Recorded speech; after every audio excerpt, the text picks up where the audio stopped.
आइए देखते हैं, मजा आएगा। एक दीप जलाओ बच्चों, पढ़ाई लिखाई की जरूरत नहीं है, खुद पास हो जाओगे। क्या बोला तूने? अगर बीमार पड़ते हो फिर एक दीप जला लो, अपने आप इलाज हो जाएगा, दवाई और डॉक्टर की जरूरत नहीं है। पुल बनाना है, दीप जलाओ, साइंस अपने आप विकसित हो जाएगी। अब ये कौन है बे? ये तो टट्टी है। तो ये 21 लाख दीपक जो जलाए जा रहे हैं, अरे अपने ही राम के नाम पे गरीबों को दे देते तेल तो शायद देश का ज्यादा भला होता। तेरा बाप यहाँ छोड़कर गया था कि तेरी माँ? ये गिमिक्स करने से कोई राम नहीं होने वाला है। 1990 में बीजेपी कहती है हम राम मंदिर बनाएंगे, कोर्ट के अंदर, कोर्ट में केस लड़ा गया, कोर्ट ने निर्णय दिया, कोर्ट का निर्णय सबने माना, मुसलमानों ने भी माना, सबने कहा, कोर्ट ने कह दिया चलो फॉलो करो। आप कहां से बीच में आ गए? और आपका काम एज अ पॉलिटिकल पार्टी या गवर्नमेंट ऑफ इंडिया क्या मंदिर बनाना है? इंफ्रास्ट्रक्चर कौन बनाएगा? रोड कौन बनाएगा? अस्पताल कौन बनाएगा? स्कूल कौन बनाएगा? It is not the work of the government to make temples and mosques. हमने तो कभी नहीं कहा कि दीपक जलाओ और अपने आप साइंस डेवलप हो जाएगी। यही नहीं, अभी और सुनिए। मगर बचपन से पढ़ा है, चरखा चलाओ अंग्रेज भाग जाएगा। अभी मजा आएगा ना भिड़ो। एक गाल पे चाटा मारे, दूसरा गाल आगे कर दो, अंग्रेज भाग जाएगा। भाग गया था क्या? ऐसे ही भागा था, ऐसे ही भागा था। मान्यवर, वास्तविकता यह थी कि अगर महात्मा गांधी ने उस चरखे को प्रतीक बनाया था जहां पूरे राष्ट्र की भावनाएं संवेदना के साथ आके जुड़ी और उससे वो एक शक्ति मिली, नैतिक शक्ति, कि अंग्रेजों को भगाने में सफल हुए, उसी प्रकार यह दीपक एक प्रतीक है जहां से सभी के मन में एक ज्योति उत्पन्न होती है कि वो खड़े हो राष्ट्र के लिए। मगर कुछ लोग ऐसे होते हैं, जो अभी महंत जी कह रहे थे ना, कुछ लोगों को दीपक की रोशनी नहीं अच्छी लगती, उनको अंधेरा ही अच्छा लगता है, जिनके लिए रामचरितमानस में कहा गया, शब्द से न लिया जाए, सहज पाप प्रिय तामस देहा।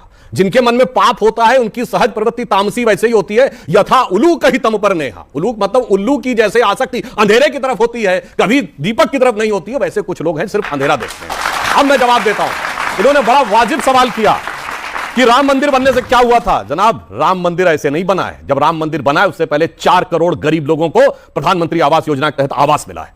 उसमें 3 करोड़ महिलाएं हैं। मैं दावे के साथ कहता हूं जिनका रजिस्ट्री में नाम लिखा हुआ 2014 से पहले गरीब वर्ग की 3 करोड़ महिलाएं ऐसी नहीं थी जिनका नाम उसमें लिखा हुआ। और आपने कहा इंफ्रास्ट्रक्चर, 37 किलोमीटर पर डे की रोड बन रही है। इंफ्रास्ट्रक्चर इन्वेस्टमेंट में हम इस समय नंबर 1 के देश हैं, अमेरिका के से ज्यादा इन पर। अब आइए, 5वीं बड़ी अर्थव्यवस्था है, सुन लीजिए, 4थे बड़े स्टॉक एक्सचेंज बने हैं, 3रे बड़े ऑटोमोबाइल मैन्युफैक्चरर बने हैं, अरे चांद के छूने को छूने वाले देश बने हैं। उसके बाद जाके यह राम मंदिर बोलते जाएंगे आप लोग। और आप बोल रहे थे, मैंने बोला कि हम चांद पे नहीं गए, आप भी बोल रहे थे। जाके बच्चों से कहता हूं चेक करिए, चाइना इकोनॉमिक रिसेशन में है।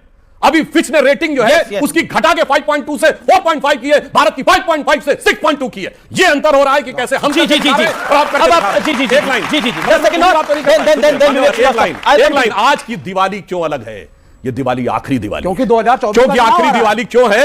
क्योंकि भगवान राम के, श्री राम लला विराजमान के भव्य मंदिर में स्थापित होने से पहले की अंतिम दीपावली है। क्यों अंतिम दीपावली? मैं क्यों कह रहा हूं ये दीपावली इसलिए महत्वपूर्ण है? आपने कहा पहली दिवाली नहीं थी। हां, किसी जमाने में ताला लगा था। जब हम लोग बचपन में नारा लगाते थे, लोकतंत्र की देखो शान, बंदी बने हुए भगवान। फिर उसके बाद ताला खुला तो हम लोग कहते थे तेरे भी जो मंदिरों पे प्रतिबंध लगा हो तो हिंदू कहलाना हमें छोड़ देना चाहिए। यह स्थिति थी। उसके बाद टाट के छप्पर में रहे भगवान राम, और वो भी अगर फट जाता था तो कोर्ट जाना पड़ता था। और उसके बाद श्री राम लला विराजमान इस केस में खुद पैरोकार थे। शायद आप लोगों को नहीं पता होगा, one of the respondent for Shri Ram Lalla Virajman. मैं दुनिया में चुनौती से कहता हूं, हमारे भगवान एकमात्र हैं जिन्होंने कोर्ट में खड़े होकर अपना मुकदमा खुद लड़ा है, और पूरी मर्यादा के साथ, सारी कानूनी वैधताओं के साथ अब जाके मंदिर वो बना है। इसलिए मैं कहूंगा, एक वो भी दिवाली थी जब उजड़ा हुआ गुलशन था, रोता हुआ माली था, आज महका हुआ गुलशन है, बजती हुई ताली है। एक वो भी दिवाली थी, एक ये भी दिवाली है। तेल देने के खिलाफ क्यों है? 21 लाख दिए जला करके तेल जला रहे हो, मिट्टी जला रहे हो। चलिए कोई बात नहीं, सुनते जाइए अभी आगे। इनको यही नहीं मालूम, मैं इनको काउंटर कर देता हूं। इनको मालूम नहीं भाई। पहली चीज, महात्मा गांधी का चरखा सिंबॉलिक नहीं था। वो कह रहे थे विदेशी वस्त्रों का बहिष्कार करो एंड मेक इन इंडिया करो। इनका मेक इन इंडिया नहीं, ये मल्टीनेशनल को कह रहे हो आओ और 100% FDI। इनका मेक इन इंडिया नहीं, वो गांधी का मेक इन इंडिया था। और चरखा